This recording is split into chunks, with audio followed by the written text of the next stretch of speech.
بسم اللہ الرحمن الرحیم، الصلاۃ والسلام علیک یا سیدی یا رسول اللہ وعلی آلک واصحابک یا سیدی یا حبیب اللہ، اللہم انزلہ المقعد المقرب عندک یوم القیامہ۔ آج میں آپ کے سامنے نصیحت نمبر 7 پیش کروں گا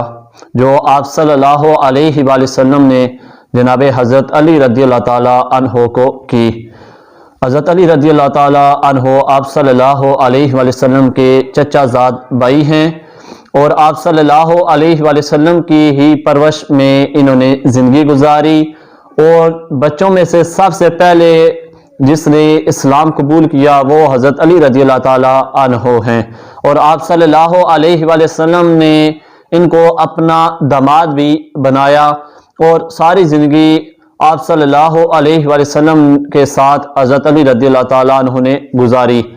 حضرت علی رضی اللہ تعالیٰ عنہ فرماتے ہیں کہ آپ صلی اللہ علیہ وآلہ وسلم نے مجھے ارشاد فرمایا کہ اے علی، پہلی مرتبہ اگر نظر پڑ جائے تو وہ معاف ہے،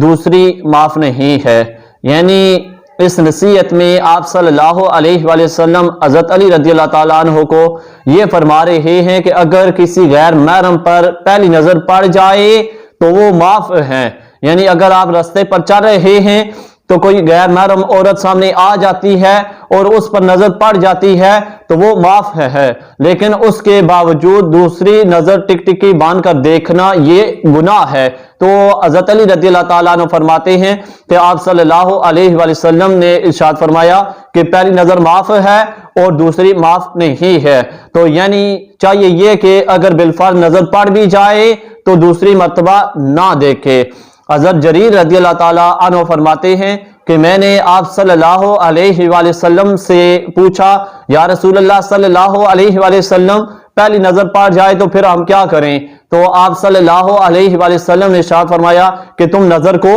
پھیر لو۔ تو اس سے یہ بھی ایک اچھا طریقہ ہے، اور حدیث سے یہ بھی معلوم ہوتا ہے کہ بالفرض اگر نظر پڑ جائے تو آدمی کو چاہیے کہ اپنی نظر کو دوسری طرف کر لے اور دوسری مرتبہ اس عورت کی طرف غیر محرم کی طرف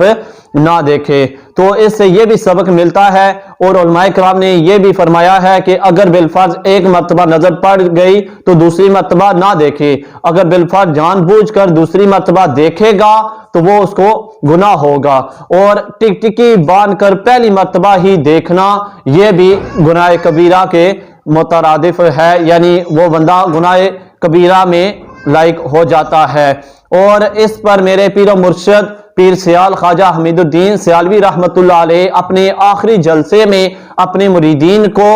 اپنے ورثاء کو، اپنے خادموں کو یہ نصیحت کی اور فرمایا کہ یہ میری نصیحت بھی ہے اور یہ میری وصیت بھی ہے۔ اس پر آپ رحمت اللہ علیہ نے فرمایا کہ غیر محرم کو اپنی ماں، بہن، بیٹی سمجھنا اور بری نظر سے بچنا اور بری نظر سے پاک رہنا، یعنی جس کو بھی دیکھنا عزت کی نظر سے دیکھنا، اور کسی غیر محرم عورت کو پرایا نہ سمجھنا بلکہ اس کو اپنی ماں، بہن، بیٹی تم نے سمجھنا ہے۔ اور یہ آپ نے آخری جلسے میں الفاظ کہے، اور آپ کے آخری الفاظ یہی تھے کہ بری نظر سے بچنا۔ اللہ تعالیٰ کی بارگاہ میں دعا ہے کہ اللہ تعالیٰ ان نصیحتوں پر عمل کرنے کی توفیق عطا فرمائے۔